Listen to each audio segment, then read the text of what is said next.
हे बघा, हे काँग्रेसचं मूळ महाराष्ट्रातलं जे वृत्ती आहे घाणेरड्या प्रकारची ती दिसून आलेली आहे संभाषणं.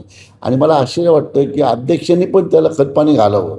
म्हणजे लाज वाटली पाहिजे यांना यांना यांना जेवढं घाणेरडे उपमा देईल. आता आपल्या मीडियासमोर घाणेरड्या उपमा देणं योग्य नसेल, पण सगळ्यात खालच्या घाणेरड्या थराची ही लोकं झाली. यांना लाज लज्जा राहिली नाही, यांना आया बहिणी नाही आहेत. दुर्दैवाने एक स्त्री आपल्या अशा संकटाच्या काळात ती उभारून येते आणि आपल्या म्हणजे अजितदादांची स्वप्न पूर्ण करण्याकरता किंवा त्यांची काही महत्त्वाकांक्षा आणि काही कामं राहिली राज्याकरता ती पूर्ण करण्याकरता तिने वाहून दिलेले. जर मला नैतिकतेत पटत नाही, परंतु ह्या घाणेरड्या अध्यक्षाच्या वक्तव्यामुळं असं वाटतं की अरे जेव्हा राजीव गांधी गेले तेव्हा तुमची गुडिया कुठे गेली होती बाबा, लापता झाली होती का? मग असं म्हणलं तर किती घाणेरड्या गोष्ट वाटते. आम्हालाही लाज वाटते असं बोलायला, पण तुला एवढी अक्कल पाहिजे होती की एका स्त्रीबद्दल महाराष्ट्रातली संस्कृती विसरला का तू? माझं आव्हान आहे राहुल गांधींना की ताबडतोब ह्याचा राजीनामा घ्या किंवा त्यांनी माफी मागू द्या. नसल तर आम्ही कुठल्याही महाराष्ट्रातल्या नेत्याला काँग्रेसच्या फिरून देणार नाही.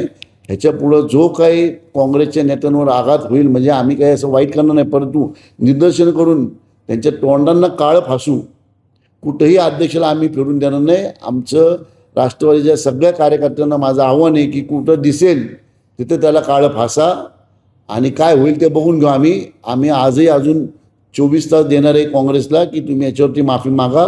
माझं आग्रहाचं विनंती आहे राहुल गांधींना की तुम्ही याच्यावर ॲक्शन घ्या. जेव्हा तुमच्या कुठल्या स्त्रीबद्दल भाजप किंवा कुठला इतर पक्ष काय बोलल्यावर तुम्हाला जे काय वाईट वाटतं आणि जे तुम्ही प्रक्रिया देता, आता तुम्ही काय करणार याच्यावरती? एका स्त्री अपघाती राजकारणात आली आहे, ती तिचं सावरती आहे, 6 महिनेसुद्धा झाले नाहीत आणि तुमचा अध्यक्ष असं बोलतो, त्याला लाज वाटत नाही का? तर तुम्ही ताबडतोब राहुल गांधींना माझं आव्हान आहे, ताबडतोब ॲक्शन घ्या. एक तर त्याला माघार करायला लावा, माघार घ्यायला सांगा, शब्द आपले माफी मागायला सांगा, अन्यथा त्याचा राजीनामा घ्या. हे माझं राहुल गांधींना आव्हान आहे. काँग्रेस ह्या अध्यक्षालाच कोणतरी सुपारी दिली असेल काँग्रेस संपवायची, कारण एका महिलेचा अशा प्रकारे अपमान करणं हे काँग्रेसच्या कल्चरमध्ये इतके दिवस नव्हतं. काँग्रेसमध्ये पण उच्च पदावर 2 महिला आहेत, सोनिया गांधी आहेत, त्यांच्या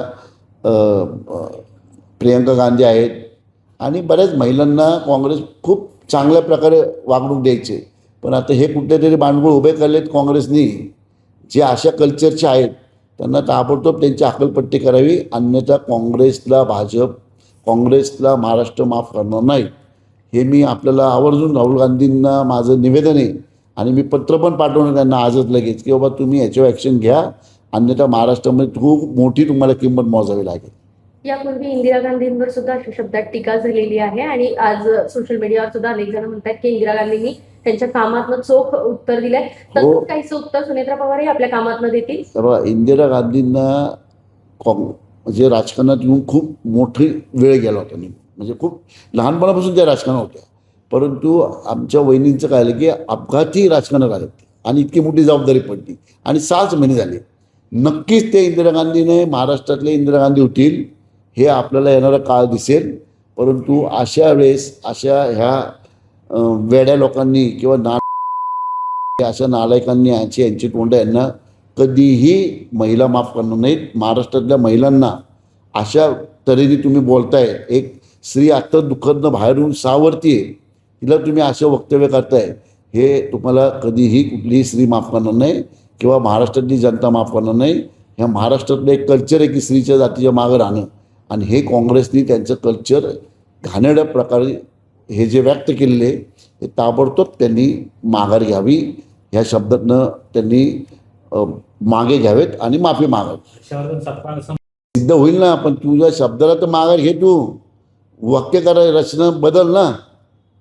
तुला आत्ता वाक्यरचना, आत्ता मगाशी वेगळी वाक्यरचना होती, आता वेगळी वाक्यरचना आहे. गरज काय अशा गोष्टीची? सिद्ध करून दाखवणारच आहे ना.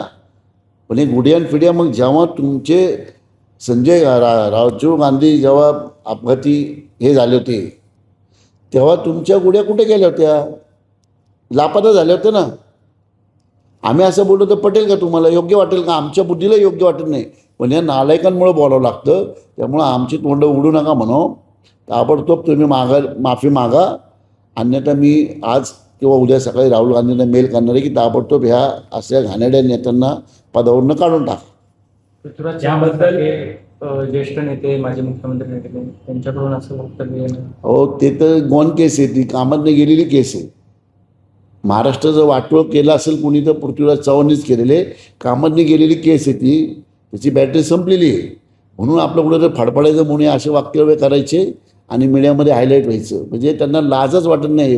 पृथ्वीराज चव्हाणसारखा शिकलेला माणूस जर असं शेण खात असेल तर धन्य आहे. मग पवार साहेबांनी पण याबद्दलची भूमिका पवार साहेबांनी अशी भूमिका स्पष्ट करावी की जर का त्या अध्यक्षाला काढलं नाही किंवा माफी मागितली नाही तर मी आदरणीय पवार साहेबांना विनंती करेल की या आघाडीतनं बाहेर पडा, तुम्ही काँग्रेस सोडा. आता काँग्रेस कुठल्या लेवलला चाललं आहे पहा. तुमच्याच घरातल्या एका सुनेला असं जर बोलत असतील तर शरद पवारांनी पण काहीही करून तो काँग्रेस पक्षाची पासून लांब झालं पाहिजे. जर तुमच्या सुनेला असं घाणेरडं वाक्य रचना काँग्रेसचा अध्यक्ष बोलतोय आणि तुम्ही जर ॲग्रेसिव्ह झाला नाही तुम्ही काँग्रेसपासून लांब हो ना. तुमच्या घरातल्या एका सुनेला, महाराष्ट्राच्या एकी लेकीला जे आत्ता दुःखातनं सावरलेले, तिला जर हे वाक्य वापरतायत, ह्याचा अर्थ पवार साहेबांनी ह्या लोकांपासून लांब राहावं. त्यांना पण एक मुलगी आहे, राजकारणामध्ये आहे, तिच्याबद्दल पण हे लोक नालायक घाणेरडे असं काहीतरी बोलतील भविष्यात. म्हणून पवार साहेबांना पण माझी विनंती आहे, मी पत्रही पाठवणार पवार साहेबांना आजच, बाबा यांना तुम्ही माफी मागायला काँग्रेसला भाग पाडा.